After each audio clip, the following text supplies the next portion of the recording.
मंदसौर जिले के एक माह से बारिश नहीं होने के कारण किसानों के खेतों में खड़ी सोयाबीन की फसल तबाह और बर्बाद हो चुकी है। ऐसे में किसानों को समय पर बीमा क्लेम राशि और मुआवजा की मांग को लेकर 1 दिवसीय 3 घंटा धरना दिया गया, जिसके बाद राज्यपाल के नाम नायब तहसीलदार और राहुल डावर को ज्ञापन सौंपा गया। मंदसौर जिले के कई दिनों से बारिश के अभाव में किसानों के खेतों में खड़ी सोयाबीन की फसलें नष्ट हो चुकी थी, जिसके बाद भी शिवराज सरकार ने सर्वे तक के निर्देश अधिकारियों को नहीं दिए, जिसके कारण मंदसौर जिले में किसान भाई सदमे में फांसी लगाकर आत्महत्या कर रहे हैं।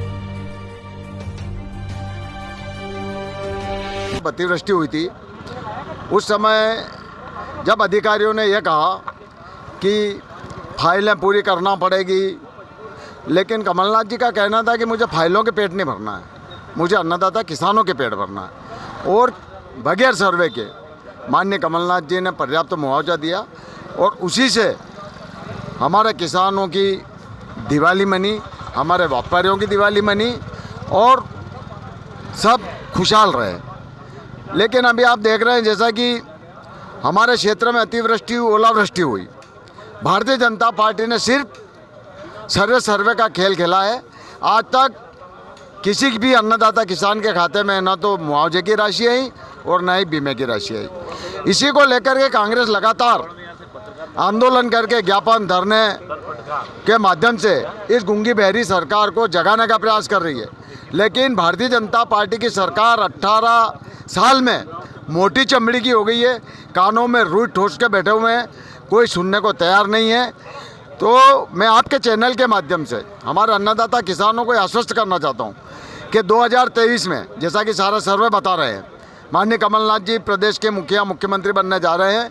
और सबसे पहले, जहाँ तक मुझे विश्वास है, सबसे पहले अगर कमलनाथ जी कोई निर्णय करेंगे तो वो किसान हित में करेंगे।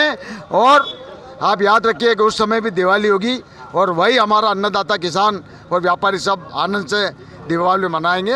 आज बस ये इतना है यहाँ पर आज धरने के माध्यम से। भाइयों की फसलें जो अल्प वर्षा के कारण पूरी तरह से चौपट हो गई, बर्बाद हो गई, उन फसलों की मांग को लेकर, हमारे किसान भाइयों की मांग को लेकर आज धुंधड़का किसान कांग्रेस द्वारा जो एक धरना प्रदर्शन देकर ज्ञापन दिया गया और इस गूंगी बहरी सरकार को जगाने का काम किया गया कि आज हमारा किसान भाई पूरी तरह से बर्बाद हो गया है और वह बर्बादी की कगार पर खड़ा हुआ है। तो उसे जो जिस प्रकार से जो मुआवजा राशि, जो फसलें पूरी तरह से चौपट हुई है, बर्बाद हुई है, उन फसलों का उचित मुआवजा राशि दी जाए किसान भाइयों को। और जिस प्रकार से हमारे किसान भाइयों की जो बीमे की प्रीमियम कटती है वो उनका हक अधिकार है, वो बीमा राशि भी उनको दी जाए ताकि हमारे किसान भाई आज जो संकट में है उन्हें राहत मिले। और भी हमारे कई मुद्दे थे, 2-3 प्रकार के, जिस प्रकार से जो बिजली कटौती की जा रही है वो बिजली कटौती भी हमारे किसान भाइयों को पूरी बिजली दी जाए ताकि हमारे किसान भाई आगे की फसल भी उसको सही ढंग से उसका जो उगा सके। और जो एक हमारा जो रोड का जो मामला है, लगातार इसको हमारे कांग्रेस जन पहले भी उठा रहे हैं। इस रोड की पूरी अनियमितता द्वारा बनाया गया है और भारतीय जनता पार्टी से के समर्पित ठेकेदारों द्वारा बनाया गया है। इस रोड की जो अनियमितता है, हम शासन प्रशासन से मांग करते हैं कि जल्द से जल्द दूर की जाए इसकी अनियमितता और जहाँ भी स्पीड ब्रेकर वगैरह और जो कमियां हैं उसे दूर करें, नहीं तो हम आगे भी इसके लिए और उग्र आंदोलन करेंगे। दिया है धरना। हाँ, ब्लॉक कांग्रेस कमेटी द्वारा ज्ञापन प्राप्त हुआ है जो विभिन्न मांगों के संबंध में, जिस पे उचित कार्रवाई समय से हम करा लेंगे। बड़वन में यहाँ पर ब्रेकर नहीं होने की दुर्घटना होती रही, इस मांग को लेकर भी ज्ञापन दिया है, क्या कुछ कार्रवाई होगी? अभी PWD में मैंने चर्चा कर ली है, सोनगरा जी को बता दिया, तो उन्होंने कहा, आश्वासन दिया कि मैं करा दूंगा। सर कितने समय में हो जाएगा? समय तो नहीं, अभी उनके पास अवेलेबल नहीं होगा तो बुला लेंगे, या कोई पेपर बनाना है तो कोई मटेरियल की रिक्वायरमेंट है उसको पूर्ति करके 2-4 दिन में करवा लेंगे।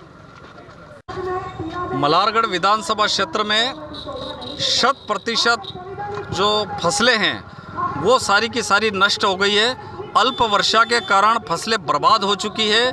हम सोयाबीन को देखें, मक्का को देखें, हम मूंगफली को देखें, सारी की सारी फसलें पूरी तरह से ख़त्म हो गई है। जो मगरे की थी, जो पथरीली ज़मीन में थी, वो तो पूरी तरह से ख़त्म हो गई। उसको लेके आज किसान कांग्रेस ने यहाँ धरना प्रदर्शन किया।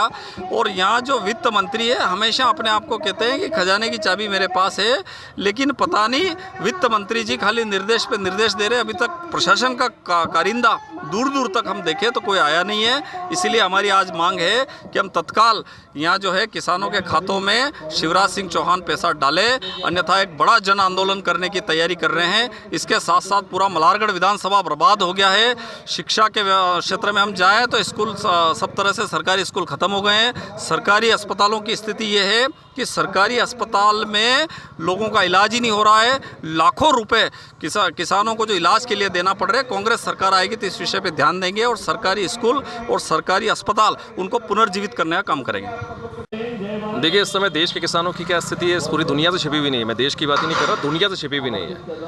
पूरी दुनिया में इस बात का संदेश है कि भारत के अंदर रहने वाला हर नागरिक, चाहे वो किसी भी वर्ग से क्यों ना आता हो, चाहे वो व्यापार वर्ग से आता हो, चाहे वो शहरी के छोटे दुकानदार हों, चाहे हमारे देश का किसान हो, हमारे देश का किसान वो है 80% जनसंख्या हमारे देश की जो है वो लगभग कृषि क्षेत्र से आती है। और आज हालत ये है कि मध्य प्रदेश के अंदर सबसे बुरी हालत किसानों की है। अभी 4 दिन पहले नाहरगढ़ थाना क्षेत्र में किसान ने आत्महत्या करी। हमारे देश की सरकार को और हमारे मध्य प्रदेश की भारतीय जनता पार्टी की सरकार को सिर्फ इस बात से दुख होता है कि किसान आगे कैसे बढ़ जाए। कभी प्याज के रेट बढ़ते हैं तो 40% टैक्स लगा दिया जाता है, सोयाबीन के रेट बढ़ते हैं तो विदेशों से आयात कर ली जाती है। बड़ा दुख होता है इस बात को लेकर के कि हम किसानों के नेता कहलाने की बात तो करते हैं शिवराज सिंह जी, लेकिन शिवराज सिंह जी के कानों पर इस बात को लेकर जू तक नहीं रेंगती कि हमारे देश का किसान किस प्रकार से, हमारे प्रदेश का किसान किस प्रकार से परेशान हो रहा है। मुझे बहुत आश्चर्य होता है इस बात को लेकर के भी। एक हाथ के मूल्यों पर कोई बात नहीं होती। हमें आश्चर्य होता है इस बात को लेकर के महंगी बिजली को लेकर कोई बात नहीं होती।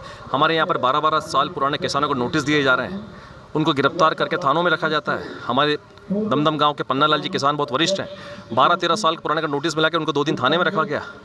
ऐसे कई किसान भाई हैं हमारे जिनको इस बात से एक ही विषय, एक ही मुद्दा नहीं रहा इस देश का, इस प्रदेश का, उसी को लेकर के हमारी ब्लॉक किसान कांग्रेस से आज धरना दिया है। उसके माध्यम से हमने सरकार को, प्रशासन को चेताया भी है कि यदि आपने समय पर इसका कोई परिणाम नहीं दिया सकारात्मक, तो हम इसके खिलाफ और उग्र आंदोलन करेंगे।